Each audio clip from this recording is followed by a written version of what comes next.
I grew up in a split-level house in suburban Ohio, where the American dream was discussed in practical terms. My father was a high school math teacher. My mother managed a medical billing office. We weren't poor, but we lived in that specific middle-class zone where college tuition represented a genuine crisis, manageable with planning, devastating without it. From about age 12, I understood that if I wanted to attend a good university, I'd need scholarships. Not financial aid based on need, which we'd qualify for in modest amounts, but merit-based scholarships that recognized academic achievement. The kind that said you'd earned your place, not just that you couldn't afford to pay. I built my high school years around that goal. I took every AP course available. I studied for the SAT like it was a professional certification exam, working through practice books until the question patterns became predictable. I joined academic clubs, not because I loved Model UN or Science Olympiad, particularly, but because they demonstrated the kind of well-rounded profile that scholarship committees valued. By senior year, I had a 4.2 GPA, a 1520 SAT score, and a resume that suggested focus and consistency. I wasn't the most naturally brilliant student in my class. There were kids who could read a textbook once and ace the exam, but I was disciplined. I showed up. I did the work. I applied to 7 universities. My top choice was Whitmore University, a mid-tier private institution about 4 hours from home. It had a strong business program, reasonable class sizes, and most importantly, a reputation for generous merit scholarships. Their website featured testimonials from students who'd received full tuition awards based purely on academic achievement. The acceptance letter arrived in March of my senior year. I'd been admitted to the business school. My hands shook slightly as I opened the second envelope 2 weeks later, the one that would detail my financial aid package. Academic merit scholarship, $0. I stared at that figure for a long time. The federal aid and need-based grants totaled maybe 30% of the annual cost. The rest would be loans, massive loans that would define my 20s and possibly my 30s. I called the financial aid office the next day. The woman who answered was professionally pleasant. Merit scholarships are extremely competitive, she explained. We had an exceptionally strong applicant pool this year. Can you tell me what the criteria were? I asked. I'd just like to understand what I could have done differently. We evaluate the whole student, she said, her tone suggesting she'd delivered this speech many times. Academics, extracurriculars, leadership potential, and fit with our university community. Fit with our university community. That phrase stuck with me. I decided to attend anyway. Whitmore was still my best option academically, and I convinced myself that maybe I could earn a merit scholarship after my first year. Some universities offered retention scholarships for students who performed well. I'd work harder. I'd prove myself. Freshman year, I attacked my courses with the same discipline I'd brought to high school. I finished with a 3.89 GPA, not perfect, but strong enough to place me in the top 15% of my class. I joined the finance club, attended every career services workshop, and networked obsessively. I was building the profile of a student who deserved recognition. That summer, I applied for the Whitmore Sophomore Achievement Scholarship, a competitive award given to 10 students who demonstrated exceptional performance in their first year. The prize was full tuition for the remaining 3 years.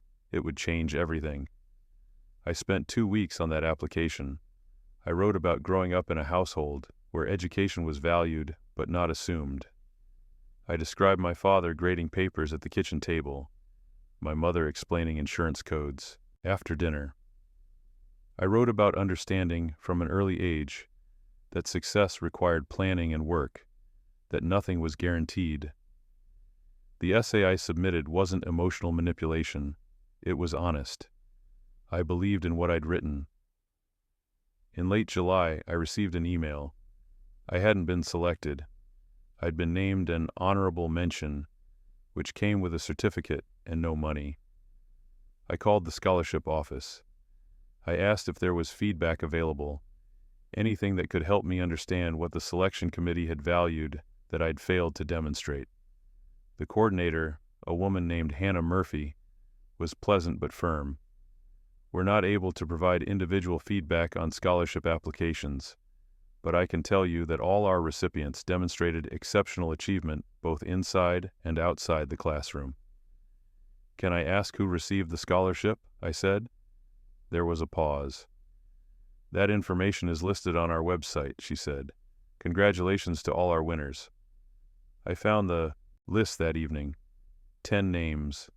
I recognized 3 of them from my classes or campus activities. One name stood out, Nathan Hernandez. Nathan and I had taken microeconomics together freshman year. We'd been in the same discussion section. He was a decent student, engaged enough, but not exceptional. His exam scores had been middle of the pack. I knew this because our TA had accidentally projected the grade distribution during a review session, and I'd memorized the pattern. What Nathan had, though, was connections. His father was Ryan Hernandez, a commercial real estate developer who'd served on Whitmore's board of trustees for 6 years. I'd learned this through casual conversation. Nathan mentioned it the way someone might mention their father's occupation, not bragging exactly, but aware it mattered. The Hernandez family had donated money to Whitmore. Not transformational money, but enough to get their name on a study lounge in the business school, the Ryan and Claire Hernandez Collaborative Learning Space. I'd studied there myself, never thinking much about whose name was on the wall.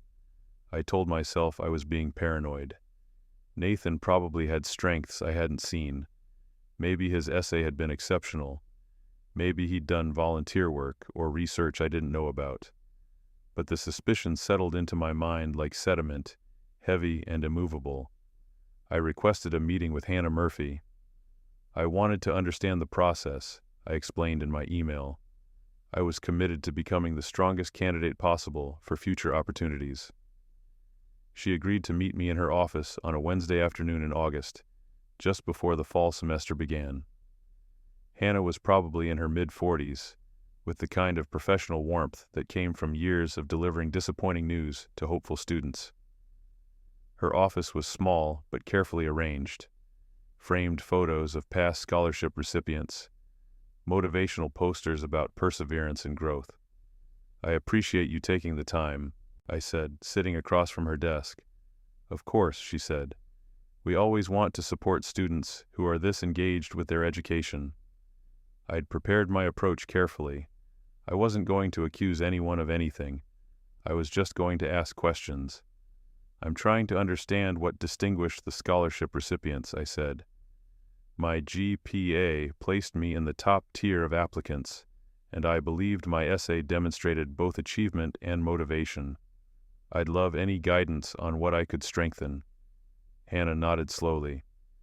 You're clearly a dedicated student, she said. Your academic record speaks to that. But the scholarship committee looks at the whole picture. Leadership, community impact, potential for contributing to Whitmore's mission. Did Nathan Hernandez's family connection factor into the decision? I asked. I kept my tone neutral, genuinely curious. Her expression changed. Not dramatically, but enough. The professional warmth cooled by a few degrees. Family donations and scholarship decisions are completely separate processes, she said. We have strict protocols to ensure fairness. The committee evaluates applications blind, without knowledge of donor relationships. I understand, I said. I wasn't suggesting anything inappropriate. I'm just trying to understand how to position myself better in the future.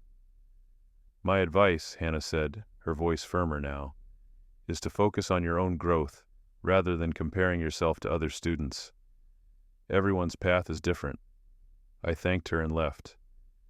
That night, I couldn't sleep. I kept replaying the conversation, analyzing her reactions, the way she'd shifted when I mentioned Nathan's name, the emphasis on separate processes and strict protocols, language that felt defensive, preemptive. I did something I'm not particularly proud of. I searched online for information about Whitmore's scholarship selection process. I found board meeting minutes, archived news articles, donor recognition lists. What I discovered was a pattern. Over the previous 5 years, students with family connections to major donors had received merit scholarships at a rate significantly higher than their proportion of the applicant pool. Not all of them, but enough to suggest something beyond coincidence. I wasn't discovering corruption exactly. Nothing I found would constitute proof of quid pro quo, but I was seeing how institutions worked, how proximity to power created advantages that were never officially acknowledged, how merit could be defined flexibly enough to accommodate other priorities. I decided to appeal. Whitmore had a formal appeals process for scholarship decisions. It was rarely used and even more rarely successful, but it existed. The policy required new information or evidence of procedural error. I didn't have evidence of procedural error. What I had was a detailed analysis of scholarship award patterns and a carefully worded argument that the process, while perhaps technically following protocol, was producing outcomes that contradicted the stated principles of merit-based selection. I spent 3 weeks preparing the appeal. I documented Nathan's academic performance in the courses we'd shared, not to attack him personally, but to demonstrate that his achievement level wasn't exceptional relative to mine. I compiled data on scholarship recipients' family connections. I wrote a cover letter that was respectful but firm, arguing that transparency and genuine merit-based evaluation served both students and the institution's reputation. I submitted the appeal in mid-September. The response came 6 weeks later. My appeal had been reviewed and denied. The decision was final. The letter, signed by the Dean of Financial Aid, suggested that I focus my energy on my coursework rather than on unproductive challenges to institutional procedures. That phrase, unproductive challenges, told me everything I needed to know. I'd been marked. Sophomore year continued. My classes were demanding, but I maintained my performance.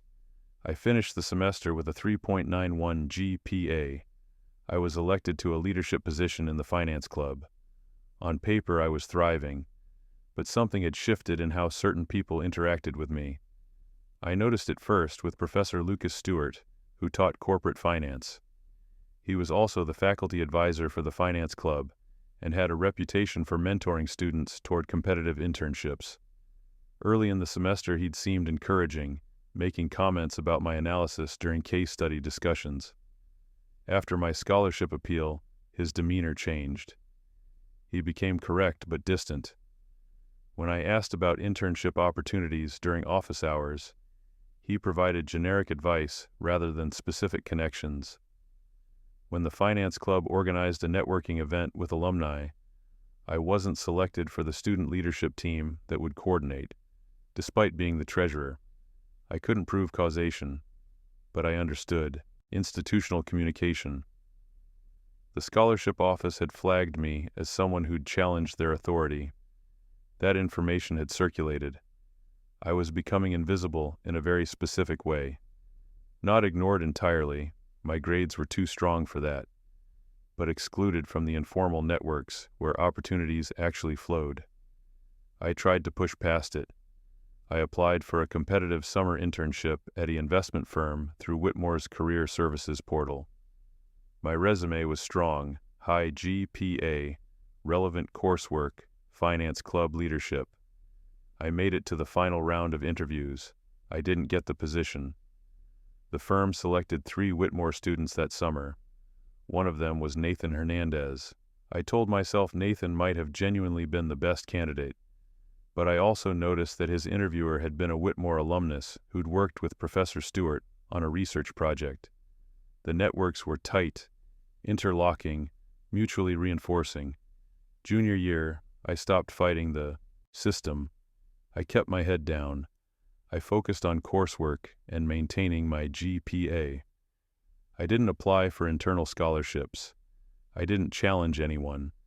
I tried to become the kind of student who didn't make trouble. but the isolation had already set in. I'd learned something about how institutions worked, how loyalty and conformity were rewarded, how questioning the official narrative, even respectfully, marked you as a problem.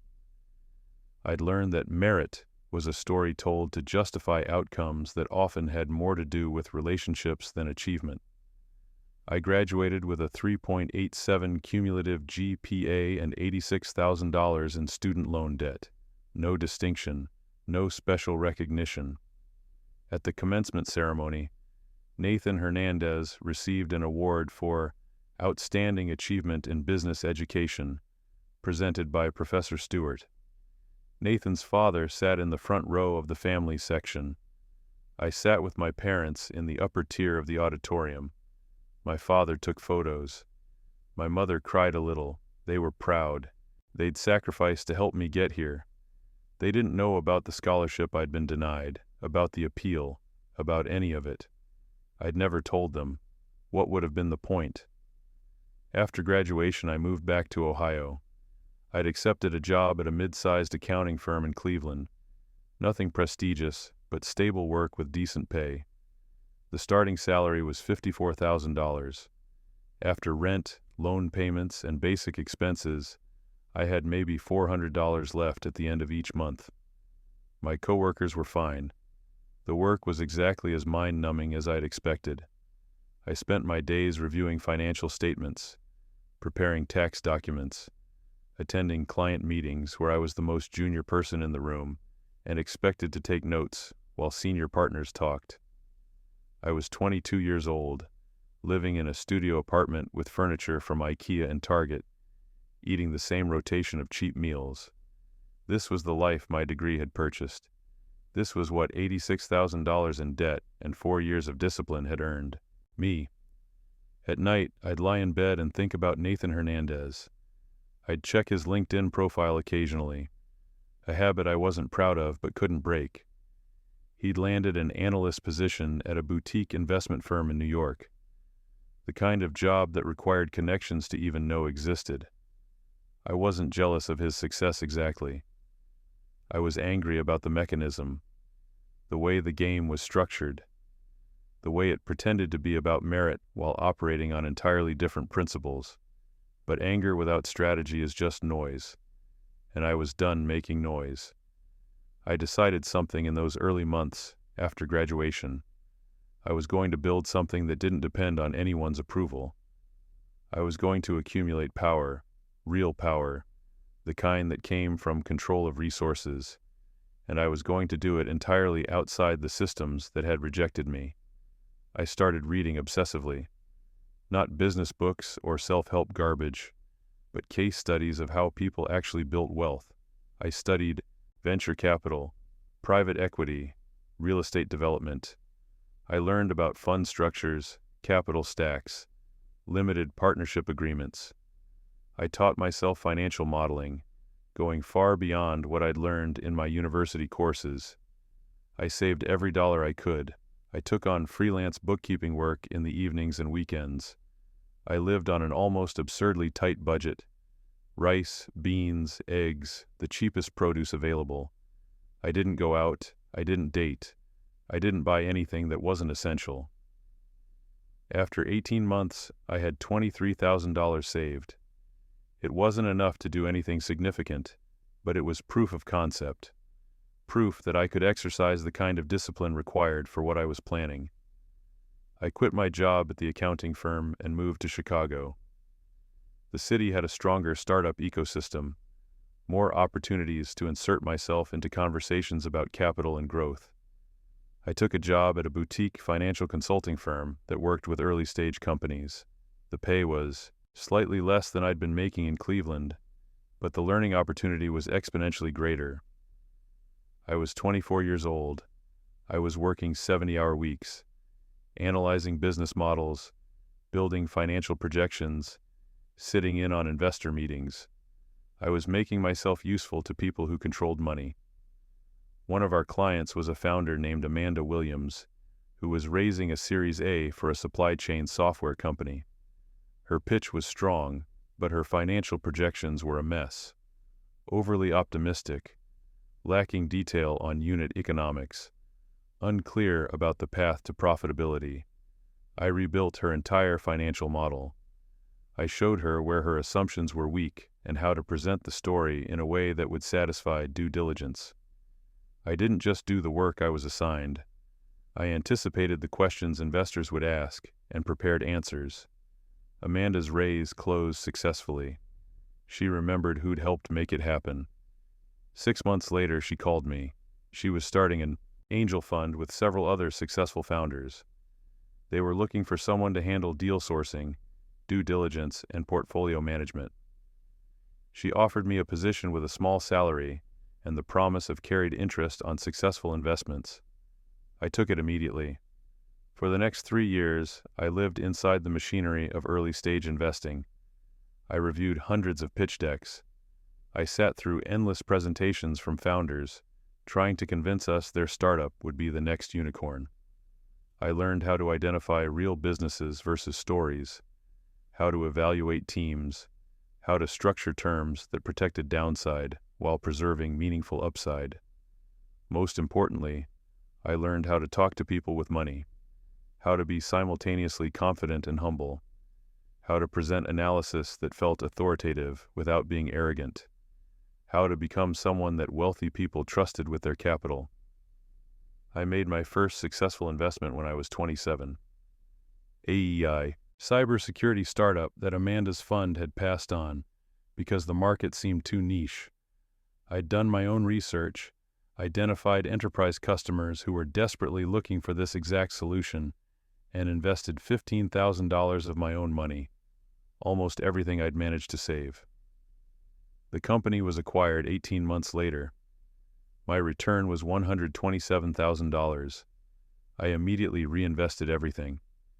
I was building what's called a track record, the evidence that you can identify winning opportunities. In the investment world, track record is everything. It's the currency that lets you raise larger funds, attract better deal flow, and command respect. Over the next 4 years, I made 11 more investments. 7 failed completely. 1 returned my capital. 3 succeeded dramatically. By the time I turned 31, my personal net worth was approximately $1.8 million, and I had a reputation in Chicago's venture community as someone who found companies that others overlooked. That's when I started my own fund. I didn't try to raise a massive vehicle. I targeted $12 million for a debut fund, positioning it as a seed-stage vehicle focused on B2B software and infrastructure.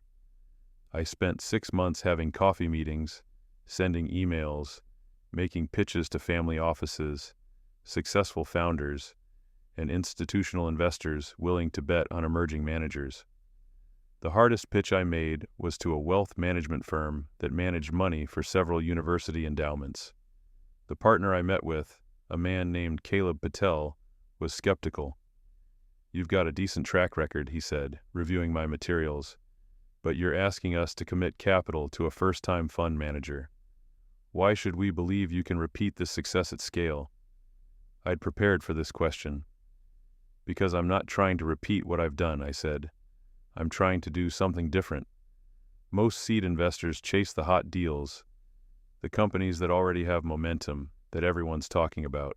I look for companies that are solving real problems in boring industries: infrastructure, supply chain, enterprise security, the businesses that make the world actually work."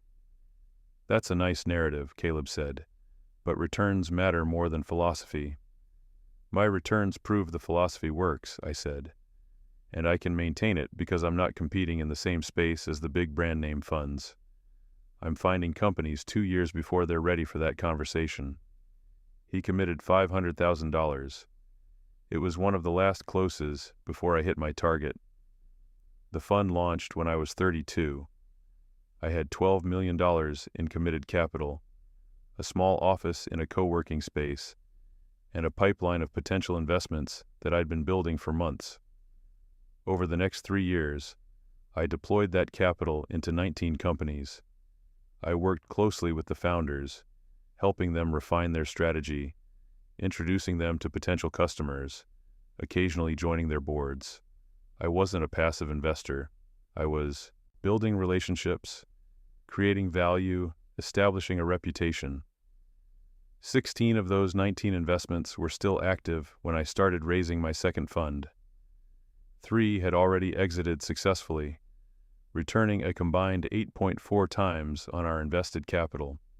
The fund's internal rate of return was trending toward 35%, a figure that put us in the top decile of seed-stage funds. I raised $34 million for Fund 2. This time, the pitch was easier. I had real performance data. I had portfolio companies that could speak to the value I provided beyond capital.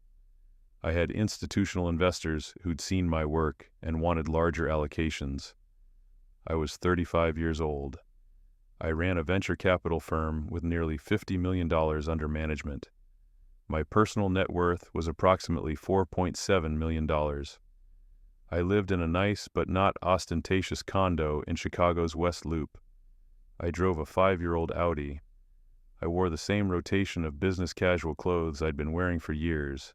From the outside, I probably looked successful but not wealthy, which was exactly how I wanted to appear. I'd learned early that real power is quiet. The people who need you to know they're rich are usually the ones whose wealth is fragile, dependent on maintaining appearances. I'd built something solid, something that generated real returns, that had a reputation for integrity and performance. I'd done it without help from Whitmore, without the connections I'd been denied, without asking anyone for permission. And then, on a Tuesday morning in October, I received an email that brought everything back. The sender was Brian Johnson, Associate Vice President for Development at Whitmore University. The subject line read, "Investment Opportunity, Whitmore Innovation Fund." I stared at that email for a long time before opening it. The message was professionally written, clearly tailored. It explained that Whitmore was launching a new initiative, a $50 million university-affiliated venture fund that would invest in startups founded by alumni and support entrepreneurship education on campus. They were seeking anchor investors, successful alumni who could both commit capital and provide strategic guidance. My name had come up, Brian wrote, because of my impressive track record in early-stage investing. They'd love to schedule a conversation about potential involvement. The email included a PDF overview of the fund structure, the proposed investment thesis, and the leadership team.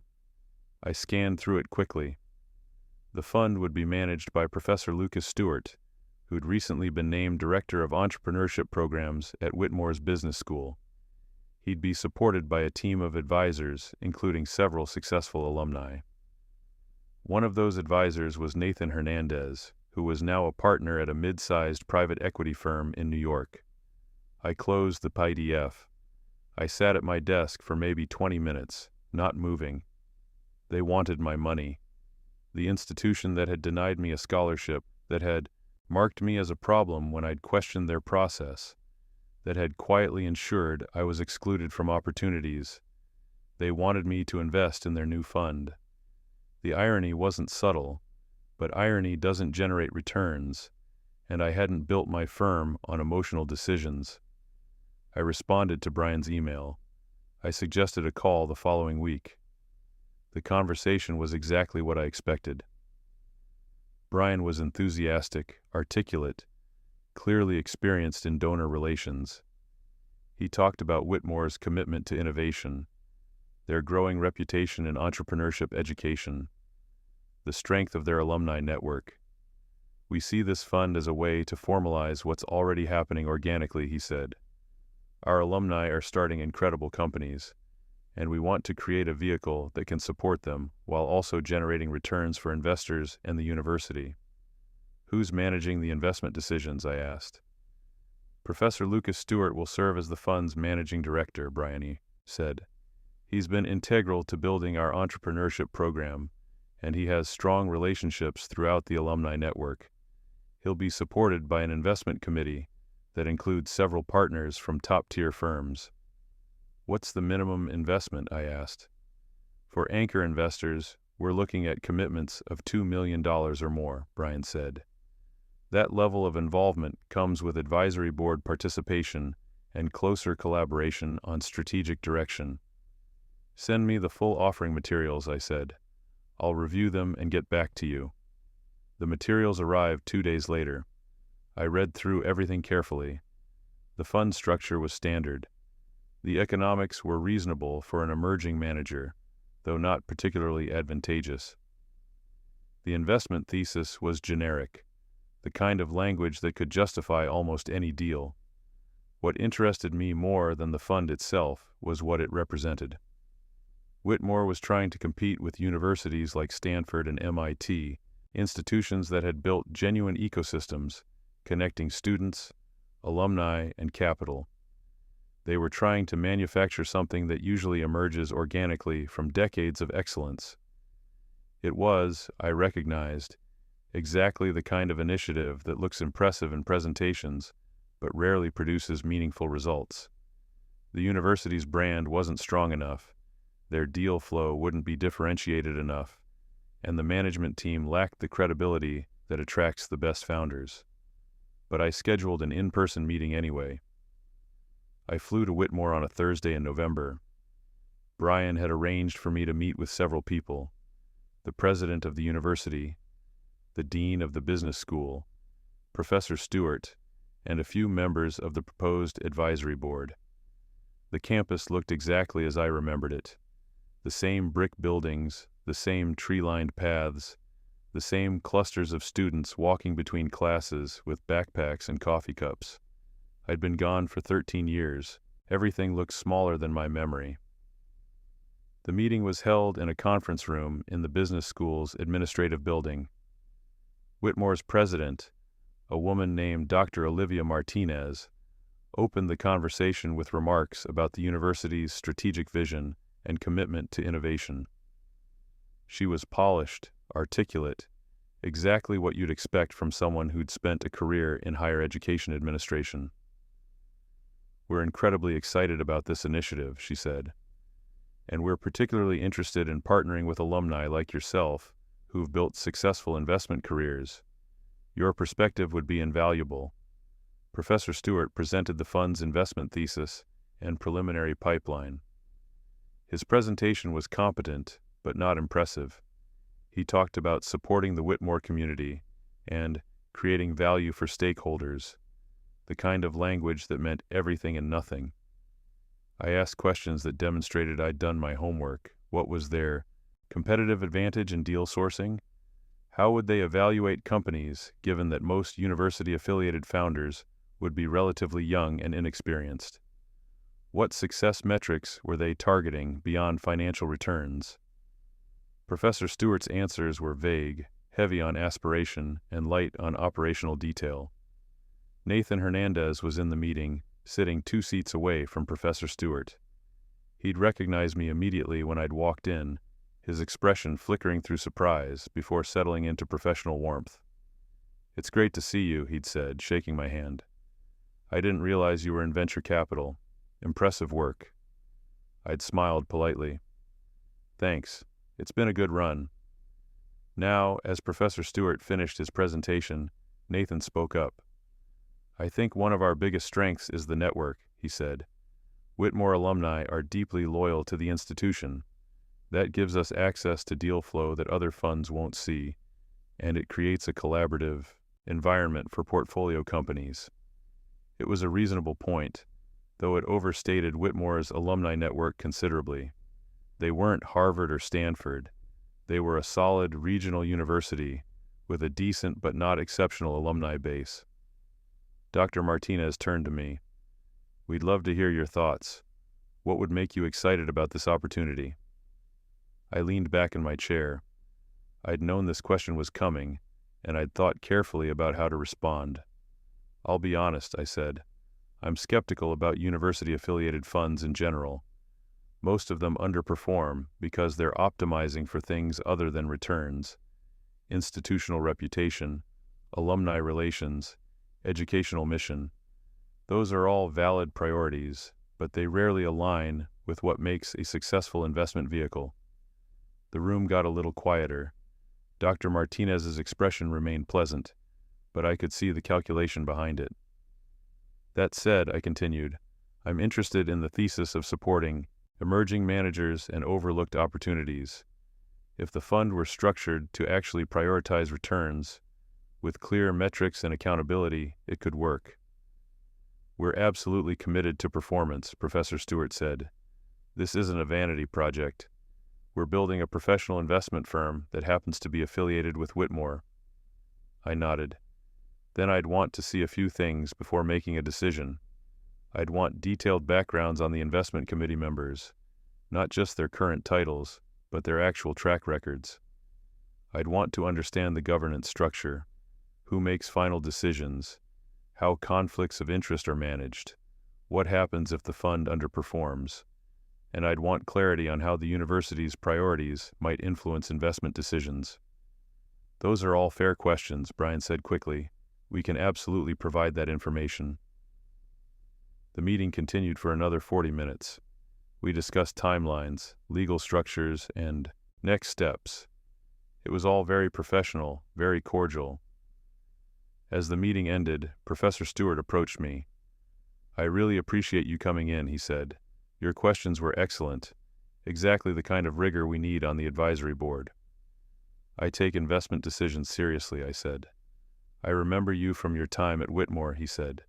You were always one of the sharper students in my classes. It was a strange comment. He'd barely acknowledged me as a student after my scholarship appeal. But memory is conveniently selective. I learned a lot here, I said neutrally. Nathan joined us. We should grab dinner while you're in town, he said. Catch up properly. I've got a flight back this evening, I said, but thanks for the offer. On the drive to the airport, I reviewed everything I'd observed. The body language, the presentation quality, the subtext beneath the professional language. They were desperate. Not failing desperate, but hungry desperate. They needed this fund to succeed, because it was part of a larger strategy to elevate Whitmore's national reputation. They needed anchor investors with credibility to attract other institutional capital, and they'd identified me as someone who could provide that credibility. I didn't make a decision immediately. I spent the next 3 weeks conducting my own due diligence. I called people in my network who'd worked with university-affiliated funds.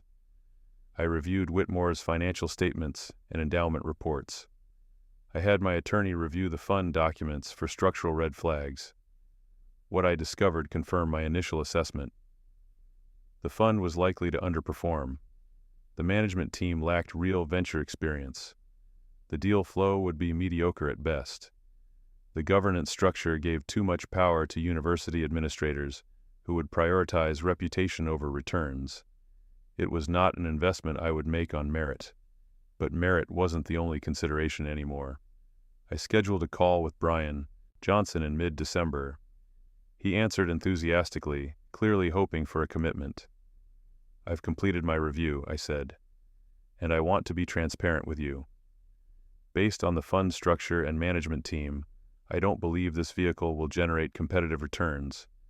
I think you're going to struggle to attract experienced institutional investors, and you're probably going to underperform your benchmarks. There was silence on the line. Then, that's a frank assessment. You asked for my thoughts, I said, but I'm interested in making this work anyway. Not because I think the fund will succeed in its current form, but because I think Whitmore could build something genuinely valuable if you're willing to restructure significantly. What kind of restructuring? Brian asked carefully. First, Professor Stewart shouldn't be the managing director, I said. He's an academic, not an investor. He can be involved in educational programming, but investment decisions need to be made by people with real track records. Second, the governance structure needs to change to give the investment committee actual authority, not just advisory input. Third, the fund needs to be smaller, $15 million maximum, with clear performance benchmarks tied to industry standards. Those are substantial changes, Brian said. They're necessary if you want this to work, I said. And if you make them, I'll commit $3 million and serve as lead advisor on the investment committee. I'll help you recruit the right team, establish credible processes, and build relationships with other investors, but only if we're building something professional, not a vanity project. I could hear him breathing on the other end of the line. This wasn't the conversation he'd expected. I'd need to discuss this with President Martinez and the board, he said finally. Of course, I said. Take your time, but understand that my involvement is contingent on those changes. Otherwise, I'll respectfully decline. The call ended. I sat in my office, looking out at the Chicago skyline. I wasn't doing this to help Whitmore. I was doing it because I'd identified an opportunity to control the narrative, to put myself in a position where they needed me more than I needed them. 3 weeks later, Brian called back. They'd discussed my proposal with university leadership. They were willing to make changes, though not exactly the ones I'd outlined. They wanted to create a co-managing director structure, with Professor Stewart handling alumni relations and a yet-to-be-hired investment professional handling deal flow and due diligence. I told them that wouldn't work. If they wanted my involvement, they needed to fully separate the investment function from university politics. Professor Stewart could have a role in educational programming, but he couldn't have decision-making authority over capital deployment. We negotiated for another month. I pushed hard on every point. I wasn't trying to be difficult. I was establishing that my participation came with real conditions, that I wasn't some grateful alumnus thrilled to be included. The final structure was closer to what I'd demanded. The fund would be $18 million, managed by a yet-to-be-hired investment professional with at least 10 years of venture experience. Professor Stewart would chair an advisory board focused on curriculum integration and alumni engagement. The investment committee would have final authority on all deals. I committed $3 million. With that anchor commitment, Whitmore was able to attract several other institutional investors. The fund closed in April with $19.5 million in total commitments. I was named chair of the investment committee. The first meeting was held in June. The investment team had hired a managing director named Aaron Murphy, who'd spent 12 years at a respectable mid-tier venture firm before deciding he wanted to build something new. He was competent, professional, appropriately skeptical about the university affiliation. Professor Stewart attended as an observer. Nathan Hernandez was on the advisory board, but not the investment committee, a distinction I'd insisted on during negotiations. Aaron presented the first pipeline of potential investments. Most were weak, alumni-founded companies that had more enthusiasm than substance. I rejected 8 of the first 10 deals he brought to the committee. These aren't venture-scale opportunities, I explained to the committee. They're small businesses that might generate modest returns, but won't produce the multiples we need. If we invest in companies like this, we're building a charitable fund for Whitmore alumni, not a real investment vehicle. Aaron nodded. He understood. But I could see Professor Stewart's discomfort. He'd been expecting us to support alumni companies, to be collaborative and encouraging. What about supporting our community? Professor Stewart said carefully. Part of this fund's mission was to create opportunities for Whitmore founders. The mission is to generate returns, I said. If Whitmore founders are building genuinely strong companies, we'll absolutely invest, but we're not going to compromise on quality to check a box. The room was tense, but I'd structured my involvement specifically to have this authority. Over the next 18 months, the fund made 7 investments. 3 were in companies founded by Whitmore alumni. 4 were not. High-quality opportunities that Aaron had sourced through his network. The alumni-founded companies were decent.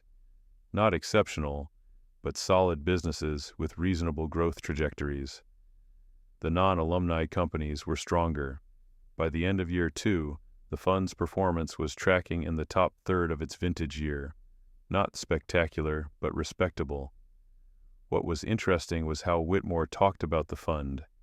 In their marketing materials, in alumni magazine articles, In President Martinez's speeches to donors, they emphasized supporting Whitmore entrepreneurs and creating opportunities for our community. They downplayed the fact that most of our best investments had nothing to do with Whitmore. They were using the fund's performance to tell a story about institutional excellence, even though that story was only partially true. I didn't correct them. Let them have their narrative. I was accumulating something more valuable than credit. In year 3, one of our non-alumni portfolio companies was acquired for $140 million. Our return was 11.2 times invested capital. It was the kind of exit that established a fund's reputation.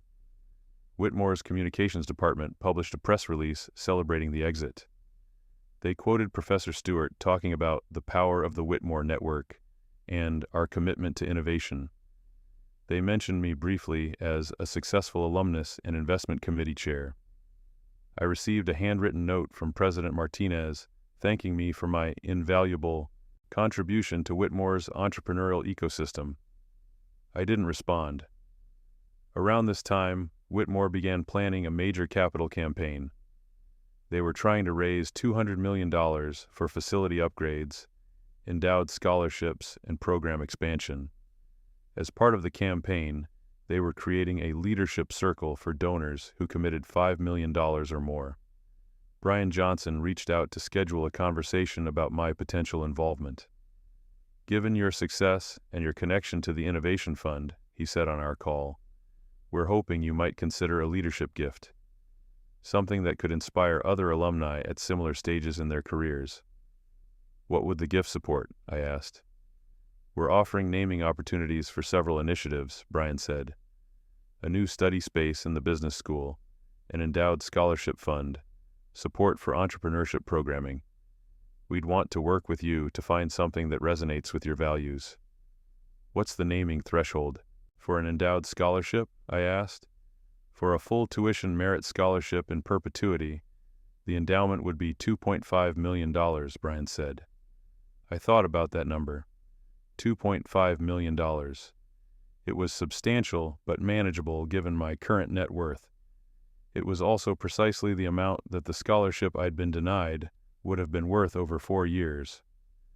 I'm not interested in a naming opportunity, I said, but I'll consider a significant gift if we can structure it in a specific way. Absolutely, Brian said, his enthusiasm immediate. What did you have in mind? I want to fund a merit scholarship for students from middle-income families, I said. Not need-based financial aid, but recognition of academic achievement for students whose families make too much for significant aid, but not enough to pay comfortably. The selection should be completely merit-based, blind to family connections, donor relationships, or any consideration other than achievement. Brian was quiet for a moment. Then, that's a wonderful vision. We'd be honored to work with you on that. I'll commit $2.5 million, I said, but I have conditions.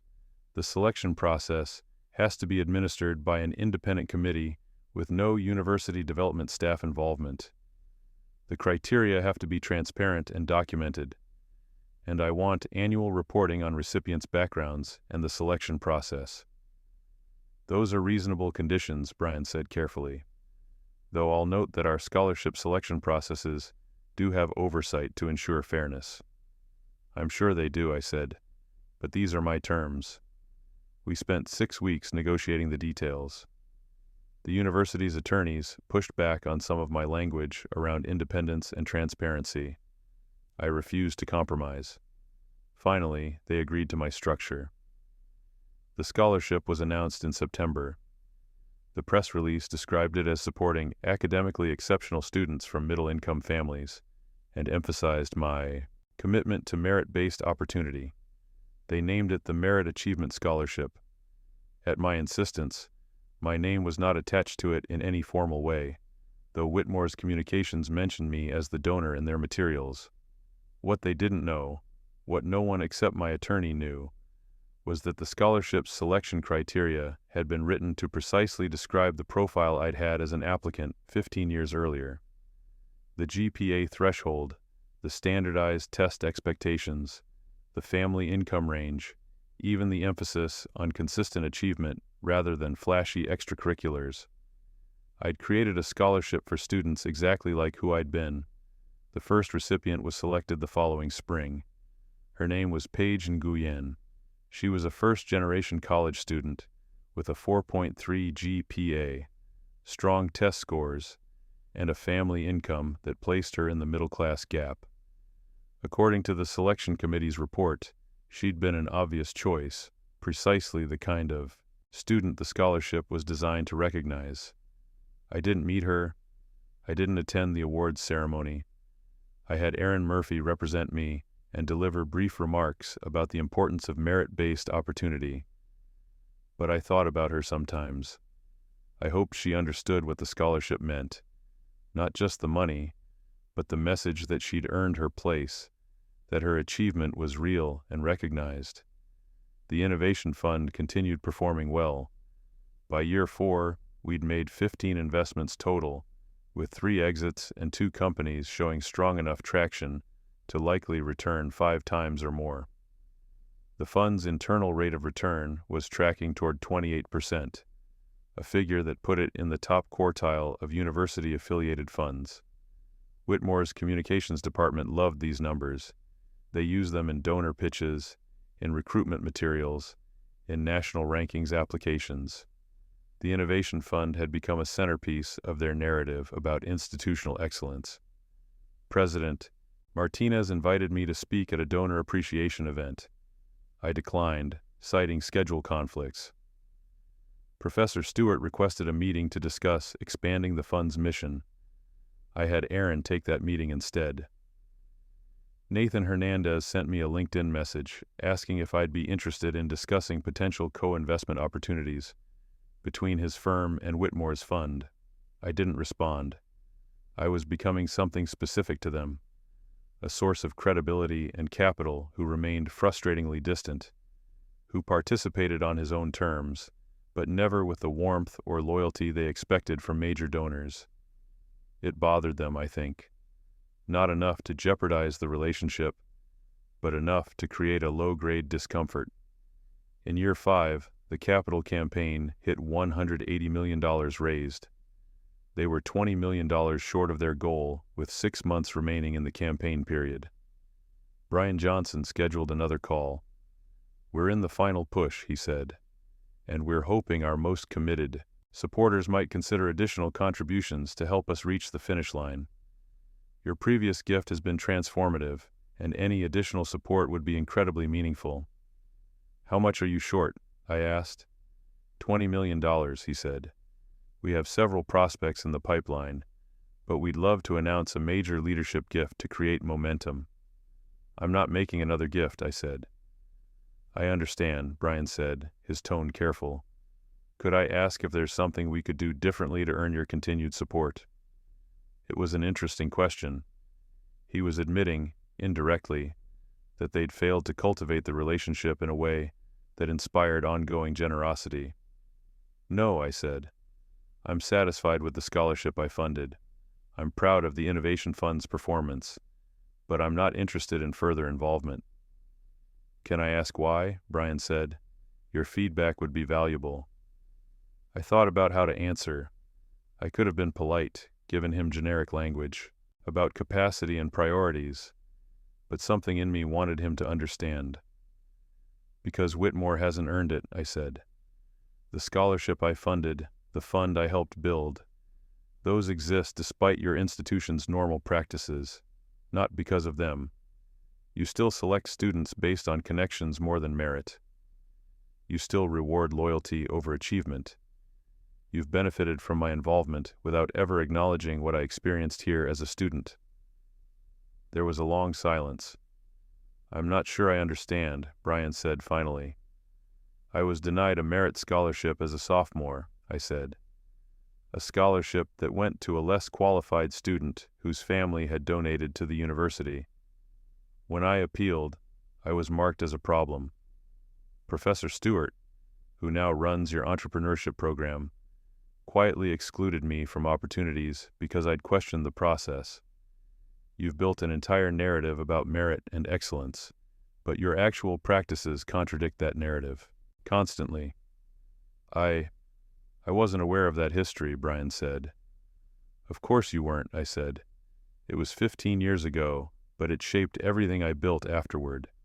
And it's why I'll never be the kind of engaged donor you're hoping for. I'll support specific initiatives that align with my values, but I won't support the institution generally, because I don't trust that you actually care about the things you claim to care about. The call ended shortly after that. Brian thanked me for my candor and said he hoped we could continue the conversation in the future.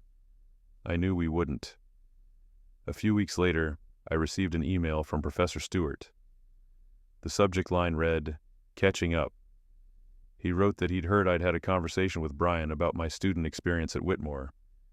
He wanted to schedule a call to discuss it, to understand my perspective and see if there was anything the university could do to address my concerns. I deleted the email without responding. 2 days after, that Nathan Hernandez sent me a LinkedIn message. He said he'd heard I'd had some challenging experiences at Whitmore and wanted to connect to talk through it.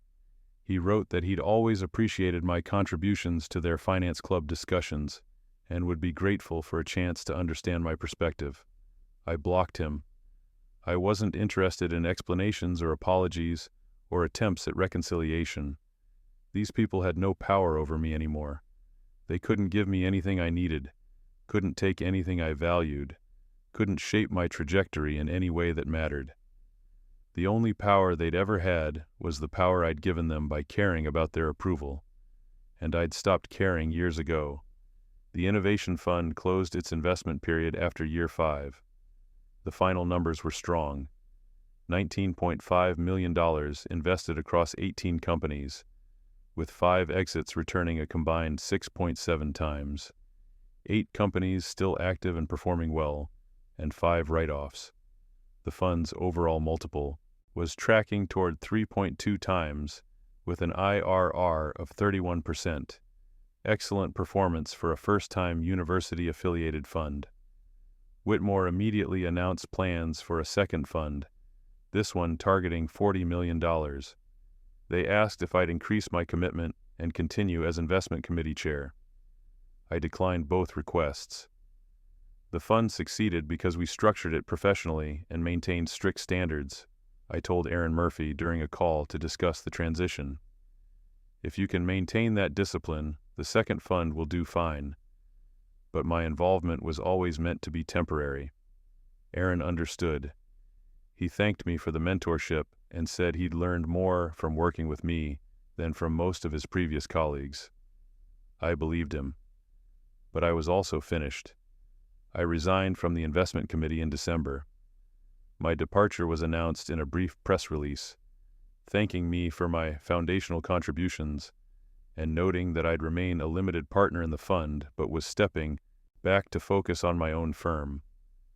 President Martinez sent me a handwritten letter. She wrote that Whitmore was deeply grateful for everything I'd done and hoped I'd consider remaining involved in other ways.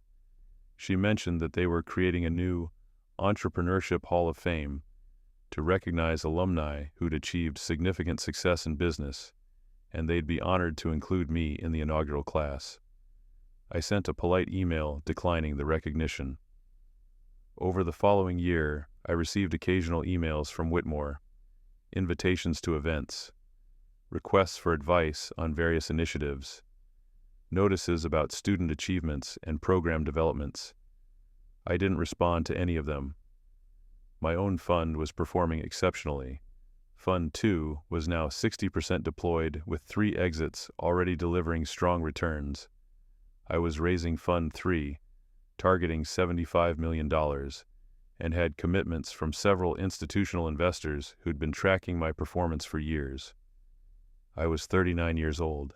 My firm managed over $100 million in assets. My personal net worth had crossed $12 million. I lived well, but not ostentatiously. A nice condo, reliable car, comfortable travel, occasional expensive meals. I didn't need to prove anything to anyone anymore. Sometimes late at night, usually after long days reviewing pitch decks or sitting through board meetings, I'd think about the trajectory of the previous 15 years, about the scholarship I'd been denied and the person I'd become in response to that denial. I'd built something real, something that generated value and created opportunities for founders who deserve support. I'd accumulated power, the quiet kind that came from control of capital and a reputation for integrity. I'd also become harder than I'd been at 20, more skeptical of institutions and narratives, more comfortable with isolation. I had professional relationships, mentees I'd helped, founders who trusted me, but very few real friends. I dated occasionally, but never seriously. I worked 70-hour weeks, not because I had to, but because that's what felt normal now. The drive that had been born from rejection had become who I was. I couldn't separate the discipline from the wound anymore. They'd fused together into something that was simultaneously my greatest strength and the thing that kept me permanently distant from genuine connection. I thought about Paige Nguyen sometimes, the first recipient of the scholarship I'd created. She was about to graduate, and according to the annual report Whitmore sent me, she'd maintained a 3.9 GPA and been accepted to several prestigious graduate programs. She'd succeeded exactly as the scholarship's criteria had predicted she would. I wondered if she understood what the scholarship really meant. Not the official version about supporting merit, but the actual truth. That she'd been given something I'd been denied. That she'd been recognized in a system that had failed to recognize me. That her opportunity had been created from someone else's accumulated resentment. I hoped she never found out. I hoped she just took the scholarship as evidence that the world sometimes rewarded achievement, and she built whatever life she wanted to build. That's what I'd done, after all.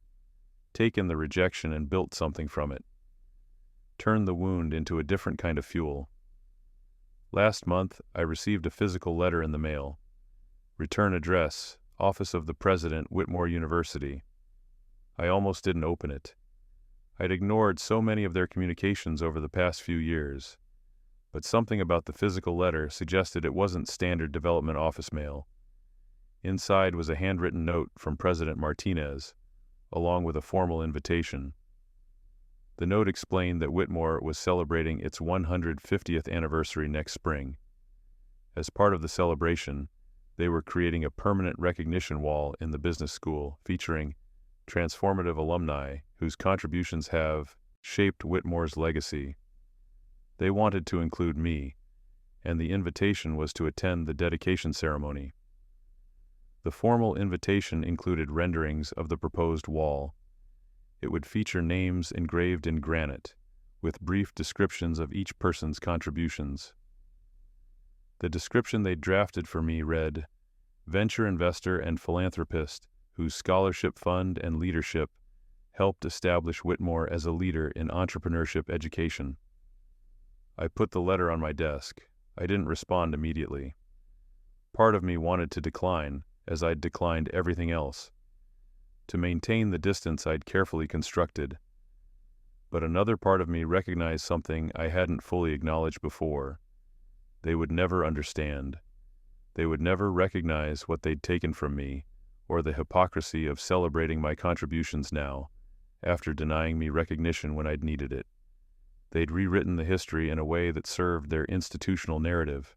In their version, I was a grateful alumnus whose success reflected well on their education. The scholarship denial, the marking me as a problem, the systematic exclusion, none of that existed in their story, and my name on their wall would cement that false narrative forever. I drafted a response. I spent 3 hours on it, revising the language until it said exactly what I wanted it to say. "Dear President Martinez," I wrote, "thank you for the invitation to be included on Whitmore's recognition wall. After careful consideration, I must decline. While I value the scholarship fund I created and the work we did with the Innovation Fund, I cannot accept recognition from an institution whose practices so fundamentally contradicted the principles I was taught to value. My success was built in spite of my experience at Whitmore, not because of it. I hope the recognition wall will honor alumni whose relationship with the university was characterized by mutual respect and genuine merit-based opportunity. That was never my experience. I wish you well with the anniversary celebration. I signed it and sent it via email with a PDF scan of the signed letter. Then I blocked Whitmore's email domain from my inbox. I didn't hear from them again. The anniversary celebration happened last month. I saw photos on social media. Alumni I'd vaguely known posting pictures from the events, celebrating their connection to the institution. The recognition wall was dedicated as planned. 32 names were engraved in granite. Mine wasn't among them. I felt nothing looking at those photos. No satisfaction, no regret, no residual anger. Just a kind of empty clarity. I'd spent 15 years building power in response to rejection. I'd succeeded by almost any measure that mattered, but I'd also become someone who couldn't accept reconciliation, who couldn't let go of the wound even when it had long since served its purpose. The scholarship I'd created would continue helping students like Page and Nguyen for generations. That was real. That mattered more than any recognition wall. But I'd never be able to separate the good I'd created from the motivation that drove me to create it. The generosity and the resentment were the same thing, just viewed from different angles. I think about Nathan Hernandez sometimes, about how different our paths were from the same starting point. He'd been handed opportunities based on his family's connections. I'd built them from nothing based on discipline and strategic thinking. He probably thought of me as successful, maybe even impressive, but he'd never understand what I'd sacrificed to get here. The relationships I'd never formed because I was too busy working.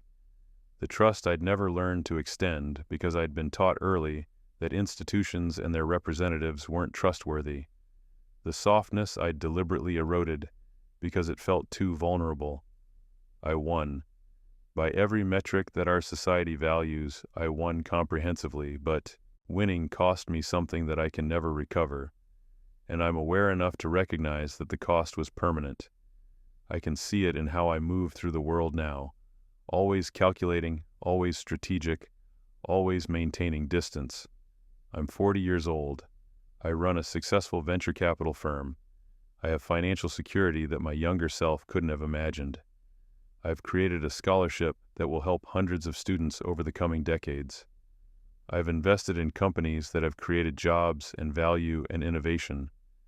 But I'll never be the person I might have been if Whitmore had simply given me the scholarship I'd earned. If they'd recognized merit without requiring family connections. If they'd rewarded achievement instead of proximity to power. That person is gone. He was replaced by someone harder, more capable, more successful, and fundamentally lonelier. Sometimes late at night, I wonder if that was worth it. But most of the time, I'm too busy building the next fund, evaluating the next deal, accumulating the next increment of power that no one can take away. Because that's who I am now. That's what I built from the rejection, and there's no going back from becoming this. Stories like this happen more often than we think. Subscribe if you want to hear the ones that usually stay unspoken. And if this story made you pause, a like helps the channel grow.